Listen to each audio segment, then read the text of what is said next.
answer is also very interesting. See, we are open to these kind of challenges. We don't feel frightened by this. If somebody says, prove God to me, do you think I'm going to go to the laboratory and say, okay, mix this chemical with this chemical, poof, God will come out? That's what he's asking for. It doesn't come out like that. So he's, well, why is he invisible? The boy asks, why is he invisible? How do we relate to this guy? He stays invisible. How can I believe in something that's invisible? Answer is this. Reality, this is not the weakness of God. This is the strength of God. When I say God, I mean spirit. Because if it was possible to encapsulate this thing called Spirit of God in any way, suppose I can, through my mental activity, through mental gymnastics, I can prove there is God. I've got this network, I can catch God. Yes, God, I caught you with my network of my rationality. Then, God is no longer God. He's just something that I capture like a little dog, little animal. Caught you, God, with my intellect. So my intellect is bigger than God. Then, I caught him. So the fact that it remains invisible, difficult for you to grab through your intellect, is not a weakness, it's a strength. Otherwise, it's useless. This chap is a little lapdog. You can bottle him up and sell him in Sainsbury then. So what is the boy's land? What is the proof? How can you be sure? And the answer is very blunt in Hindus. It's not through intellectual gymnastics. I smoke a pipe and say, I'll prove God to you. It doesn't work like that. The only proof of God the Hindus recognize, this is in stark contrast to the Abrahamic tradition. Every mental gymnastic you do to try and capture God, you'll fail, said the Hindus. You will fail. Oh yes, you'll fail. Otherwise, mental gymnastics is stronger than God. You lost the plot. No. Only way you can be sure about God, said the Hindu tradition, is that you have to experience it for yourself.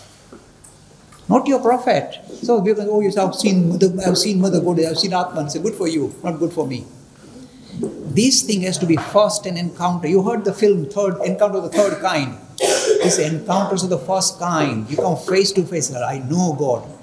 This is why we insist that all the gymnastics you do, all the activity you do, all the narratives you do, rituals is, by the way, the aim is first an experience of God. That's the only way you can be sure about this chap. Otherwise, he remains invisible.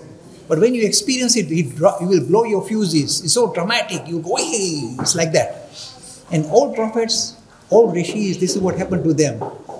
They actually experience God for them. Then there is no need for argument. Suppose I say, I see you in front of me. Do I say, do I prove you? You are here. Why do I need to prove you? It's like that. The only way the only proof of God in Hindu tradition is first an encounter, swanubhuti, your experience.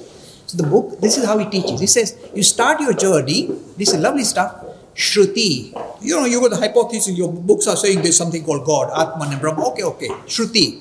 And so don't stop there. From Shruti, go to Yukti. Use your intellect to see if this particular system of thought is self-consistent, sensible. Shruti, Yukti. He said, don't stop there. This is still nothing. You don't prove anything. Then the third step, Swanubhuti. You heard about this? Shruti, Vedas, good for you. You sussed it out, it sounds sensible. Yukti, fine, don't stop. Swanubhuti, experience it for yourself. That's the only proof of God in Hinduism. This will first an encounter. And do you know why it's so dramatic? Even this idea of subject, object, I see her and I try and analyze her. No, that's rubbish. You encounter. So the subject-object divide disappears. You become God. Then you don't need anything bigger than that. This is your final experience. This is what Swanubhuti is all about. First an encounter of God is the only proof of God in the Hindu tradition. Free e-learning course in Hinduism. To register, please visit www.hindu-academy.com. Talks on Hinduism. Sponsored by People Care. Encouraging caring for the elderly in their own homes. For more information, please visit peoplecare.com.